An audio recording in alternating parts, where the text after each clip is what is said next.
Hello ഗായ്, I am രത്ന നായർ. പുതിയൊരു വീഡിയോയിലേക്ക് എല്ലാവർക്കും സ്വാഗതം. ഇപ്പം ഞാനിവിടെ ഒരു താമര നട്ടിട്ട് കുറച്ച് കാലമായി, കുറേ നാളായിട്ടോ. എനിക്ക് വെള്ളത്താമര ഉണ്ടായിരുന്നു ആദ്യം, പേപ്പറിലും ഏഷ്യാനെറ്റ് ന്യൂസും എല്ലാം വന്നിട്ടുണ്ടായിരുന്നു. അന്ന് 2016 കേട്ടോ. അപ്പോൾ അന്നൊന്നും ആരും പിന്നെ താമര കൊണ്ടുവന്ന് ബേസിനിലൊന്നും വെക്കാറില്ല. ഞങ്ങളാണ് വെച്ചിട്ട് ആദ്യമായിട്ട് ഞങ്ങൾക്കാണ് പൂവുണ്ടായത്. അതുകൊണ്ടാണ് ഏഷ്യാനെറ്റിലൊക്കെ ന്യൂസ് വന്നത്. ഇപ്പോഴും എനിക്ക് ആ ഭ്രമം മാറിയിട്ടില്ല കേട്ടോ.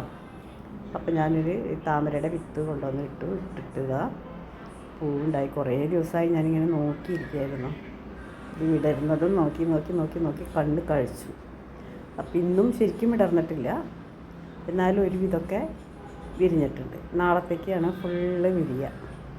അതിൻ്റെ ഭംഗിയാണെങ്കിലോ എന്താ ഭംഗി! നല്ല പിങ്ക് കളറ്, താഴെയൊക്കെ വെള്ള കളറുമായിട്ട് അടിപൊളിയാണ്. ഇത് എൻ്റെ മൊക്കാറോ എന്ന് പറഞ്ഞൊരു പ്ലാന്റാണ് കേട്ടോ.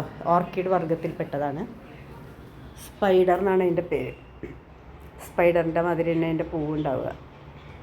ഇതാക്കണ്ടോ, എന്തായാലും മനോഹരമായിട്ടുള്ള പൂക്കൾ തന്നെയാണ് ഇതിന്. സ്പൈഡർ, മൊക്കാറോ, വാൻഡ, അങ്ങനെ പിന്നെ വേറെ കുറേ പേരുകളിൽ ഇങ്ങനെ നമുക്ക് അറിയപ്പെടുന്ന പൂക്കളുണ്ട്.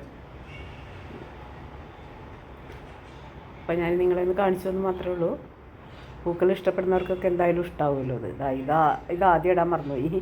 ഇത് രണ്ടാമത്തെ പ്രാവശ്യമാണ് വന്നത്. അപ്പോൾ ഇതാണ് ഫസ്റ്റ് സ്റ്റേജ്. 4 മുട്ടുണ്ട് കേട്ടോ. 4 മുട്ടാണ് ഇതിൽ കാണുന്നത്. പിന്നെ ഉണ്ടോ നോക്കിയില്ല, അടിയിൽ നിന്ന് വരുന്നുണ്ടോയെന്ന് അറിയില്ല. നല്ല വെയിലാണ് ഇതിന് വേണ്ടത് കേട്ടോ. വളമൊന്നും ഇട്ട് കൊടുക്കണമെന്നൊന്നും നിർബന്ധമൊന്നുമില്ല. വളമൊന്നും ഇല്ലെങ്കിലും ഉണ്ടാവും. അപ്പോൾ നല്ല വെയിലുള്ള സ്ഥലത്ത് വെക്കുകയാണെങ്കിൽ എപ്പോഴും നമുക്ക് പൂവ് കിട്ടിക്കൊണ്ടിരിക്കും. ഇതാണ് വിരിഞ്ഞു. നമ്മുടെ താമര വിരിഞ്ഞ് വികസിച്ചങ്ങനെ നിൽക്കുകയാണ്.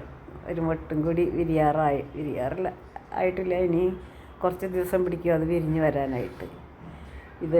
പക്ഷേ ഇതിൻ്റെ ആയുസ് ആകെ 3 ദിവസമേ ഉണ്ടാവുള്ളൂ എന്ന് ഓർക്കുമ്പോഴാണ് നമുക്ക് സങ്കടം. ഇത്രയും നല്ല പൂവ് ഇങ്ങനെ പോയി കിട്ടുമ്പോൾ നമുക്ക് ഭയങ്കര സങ്കടമാണ്. പക്ഷേ അവരുടെ ആയുസ് അത്രയല്ലേ ഉള്ളൂ. അപ്പോൾ അതാണ്. നിങ്ങൾക്ക് എൻ്റെ വീഡിയോ ഇഷ്ടപ്പെടുകയാണെങ്കിൽ ലൈക്ക് തരണം, കമൻറ്റ്. ബാക്കി കുറേ ഫോർമാലിറ്റീസ് ഉണ്ടല്ലോ, അതെല്ലാം നിങ്ങൾക്കറിയാമെന്ന് വിചാരിക്കുന്നു. അതേമാതിരിയൊക്കെ ചെയ്യുക. Thanks for watching video. Thank you so much. Take care. അടുത്ത് തന്നെ ഞാൻ മറ്റൊരു വീഡിയോയുമായിട്ട് നിങ്ങളുടെ മുമ്പിലേക്ക് എത്തുന്നതാണ്. ഓക്കെ. ചെന്താമരയേ വാ, മന്ദാകിനിയായി വാ, ചെമ്പകമലരേ വാ,